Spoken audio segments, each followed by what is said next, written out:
Hello! In today's story, we're going to talk about trust, family ties, and how the people closest to you can turn your life upside down. Don't forget to subscribe to the channel and leave a comment with your thoughts on this story. Jack Clark has worked his entire life to build his business. Starting with one small coffee shop, he grew it into a successful chain of 10 locations in their town. Each coffee shop had a special atmosphere that the locals loved.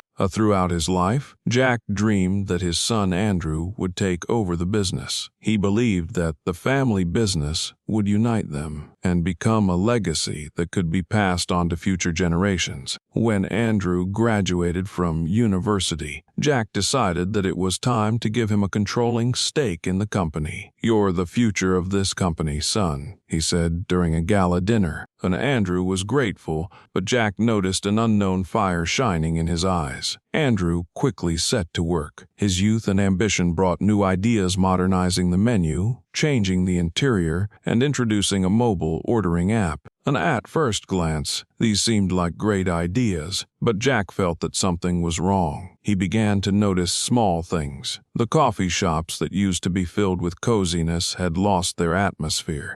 Regular customers, whom Jack knew by name, began to complain. "Jack, you always added soul to this place. Now it looks like any other chain," said one customer. Jack decided to talk to Andrew. "On and off, son. I understand that you want to make a change, but that's not what our company was. People love it for its warmth and personality." Andrew smiled. "Dad, it's a new time. We have to keep up with technology." "Noah, trust me, I know what I'm doing." Jack tried to convince himself that his son knew what was best. But when he saw that the new employees weren't greeting customers like they used to, and that their coffee had lost its quality, his patience began to wear thin. A few weeks later, Jack received some unexpected news. Andrew had sold one of the coffee shops. "It was a difficult but right move, Dad," he said. "Selling one of our coffee shops, the one I built with my own hands. How could you do that without my knowledge?" Jack was outraged. Andrew was adamant. "You gave me a controlling stake yourself. This is my business, and I make the decisions." These words stunned Jack. He realized that he had lost control not only of the company, but also of his relationship with his son. Jack could not accept the fact that his son had sold one of the coffee shops without his consent. But the real blow came a few weeks later when Andrew invited him to the head office for a conversation. "Dad, I want to talk about your role in the company." Andrew began smiling, but his tone of voice was cold. Jack felt his heart clench. "What do you mean, son?" Andrew continued. "Now the company is developing in a new direction. We need young, creative people. But I appreciate your experience, so I want to offer you a position as a barista in one of our coffee shops." Jack couldn't believe his ears. "A barista? In my own company? Are you serious?" Andrew nodding. "This is an opportunity for you to stay part of our team. I'm sure you'll do great." These words hit Jack hard. He had devoted his entire life to building this company, and now his son was treating him like a mere employee. Jack stood up and looked his son straight in the eye. "I built this business from the ground up. I worked day and night so you could have a future. And now you're asking me to work for you. How could you do this to me?" Andrew shrugged. "It's business, Dad. It's not personal." After that conversation, Jack left the office feeling like his world was falling apart. It took him a long time to recover. How could his son, whom he had raised with love, do this to him? In the evening, Jack shared his feelings with his old friend Mary, who worked as an accountant in his company. "Mary, I don't know how to live with this anymore. My son has betrayed me." Mary looked at him sympathetically. Jack, you have to decide what's more important to you, trying to take back control or leaving everything behind and starting from scratch." These words made Jack think. Jack realized that he could no longer stand by. Not only had his son devalued his work, but he had also demeaned his role in the company he had spent his life building. Jack decided it was time to take action. He prepared all the necessary documents to prove his contribution to the company and made an appointment with a lawyer. "Mr. Anna Clark, you have a legal basis for renegotiating the terms of the share transfer if you can prove that you acted under pressure or as a result of mispresentation, the lawyer explained. Jack decided to go all the way. He prepared a formal request for a review of the ownership and sent it to Andrew. A few days later, Andrew showed up at his father's house. His face was irritated. "Dad, what are these papers? Do you want to take back the company?"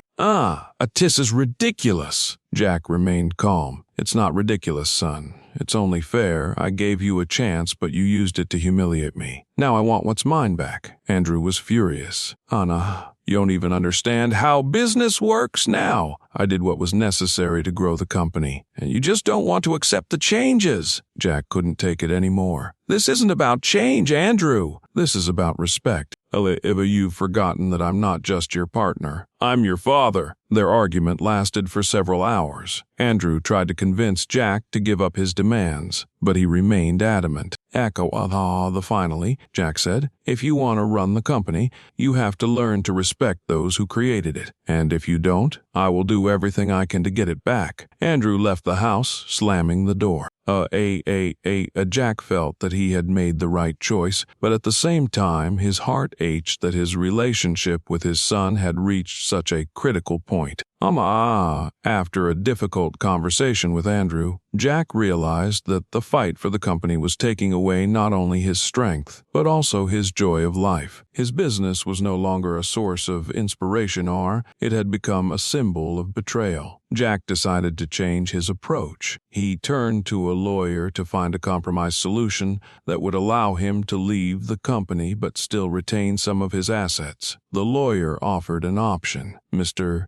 Clark, you can sell your stake in the company at market value and use the proceeds for a new project or for your personal needs." This idea seemed logical to Jack. Jack spent his last day at his company saying goodbye to the employees who had become his second family. Some of them were disappointed with the way the management had changed. "Mr. Clark, you have always been the soul of this place. We're going to miss you," said one employee. He left feeling sad but also relieved. Jack decided to invest the money he received in a new project. He opened a small cafe in the city center, returning to his roots. The cafe became a place where he could connect with people who appreciated his warmth and experience. One day, Mary, an old friend who had supported him in his most difficult moments, walked into his cafe. "Jack, this place is just wonderful. It reminds me of your first coffee shops." Jack smiled. "I realized that I don't need a big company. Just one place where I can be myself is enough." The cafe became popular. People came not only for coffee, but also for Jack's wise advice. A few months passed after Jack left his company. His cafe was thriving, and he felt happy. But one day, the unexpected happened. Andrew appeared at the door of his establishment. His son looked tired and worried. He cautiously approached his father, who was standing behind the counter. "Hi, Dad," Andrew began.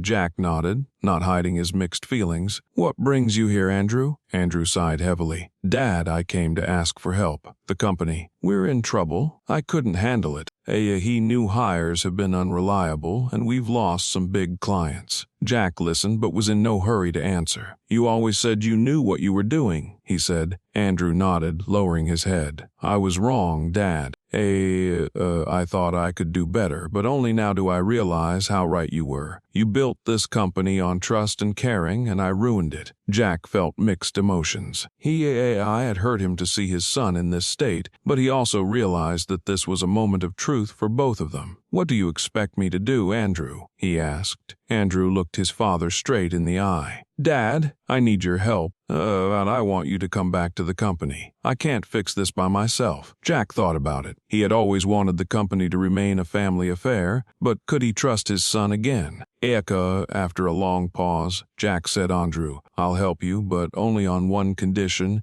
You have to understand that business is not just about money and innovation. It's about people. It's about the values you create. If you're ready to learn that, I'm ready to come back." Andrew agreed. Together they started working on rebuilding the company.